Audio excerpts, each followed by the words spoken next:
Okay, so this one's long overdue by a few months. Just been busy, so let's get to it.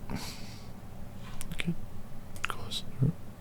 Yeah, okay, so start. That's a good question here. She says, so you spend eternity in hell because of 70, 80, 90 years of sin. That's just to you? Let me offer two different ways Christians answered this question. First, imagine a murderer shows up in prison to serve his 25-year sentence.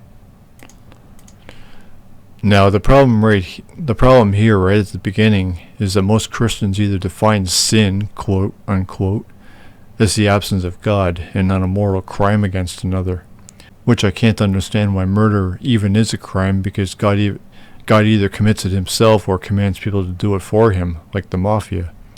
Christians would also point the commandment out, but that's invalid because that's only God condemning murder, while again, God does it himself or at least commands it according to the Bible.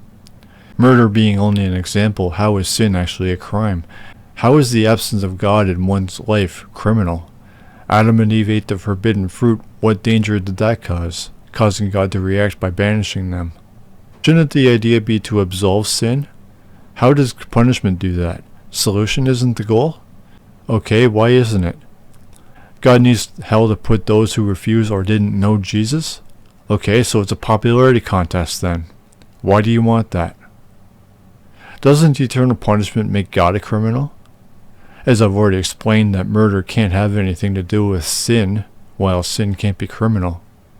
But on his first day in prison, he kills another inmate because he likes murder. The judge rightly...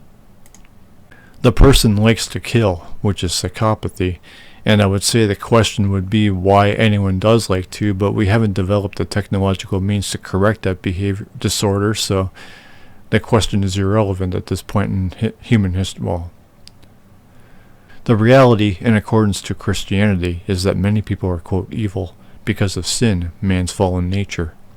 This would mean God made us bad, or just imperfect, as not every single person in this world is a fucking murderer. The thing is, though, as I've already pointed out, that mortal crimes have nothing to do with sin. If sin is only the absence of God, which requires an explanation for why sin is a naturally criminal state of existence, I don't understand how or why our fallen nature causes such criminal behaviors if we're only fallen because we're absent of God. If mortal crimes are a result somehow, while God also murders, according to the Bible, doesn't that make us godly? What would unholiness entail if murder is evil, morally wrong? In the context of sin, which pertains to Christianity as God made us all sinners, you can say our fallenness is our fault because of Adam and Eve all you want, but God made us this way for the reason that Adam and Eve disobeyed. Even if Adam and Eve are legitimately guilty, that doesn't justify making a world of mortals, imperfect people, some psychotic and murderers. That makes God the one at fault. He made the people murderers, using Adam and Eve as an excuse to do so. No, God set Adam and Eve up. Because why would he otherwise put a fucking tree in with the forbidden fruit in their environment? Why would they need free will? They were already in paradise. God had his agenda, which involved fucking us up. God gets the pleasure of an eternity with enablers while enjoying the eternal torment of us, as you Christians also do. Another problem is that prison doesn't solve the problem either, as a murderer is only killing more people. This would make the legal system guilty of those murders. God creating hell for the unsaved never solves sin. In fact, that makes God responsible for the perpetuation of sin. The same way the system is responsible for the serial killer taking the lives of the inmates. In fact, the perpetuation is the point you're trying to credit God for, as you fallaciously claim God being just. No, criminal perpetuation to justify punishment which endangers other people is beyond criminal. You and every other religious asshole making this argument in favor of God are psychotic.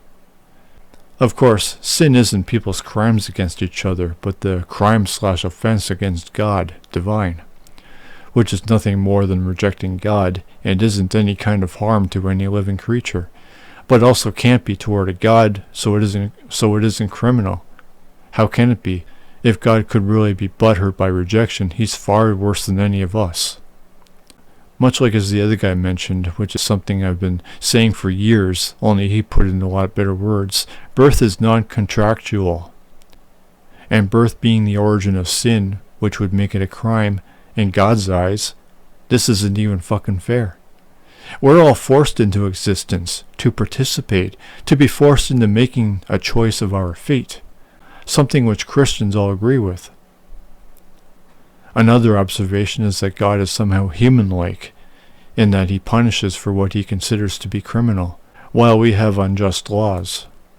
He adds another 25 years to his sentence. On the second day in prison, he kills another inmate. So they add another 25 years. So what are we up to now? 75 years in 2 days? What? No, that only means the world's legal systems are fundamentally flawed, which makes God no fucking better than us. What if that process continued? Well, he'd never get out, and that would be perfectly just.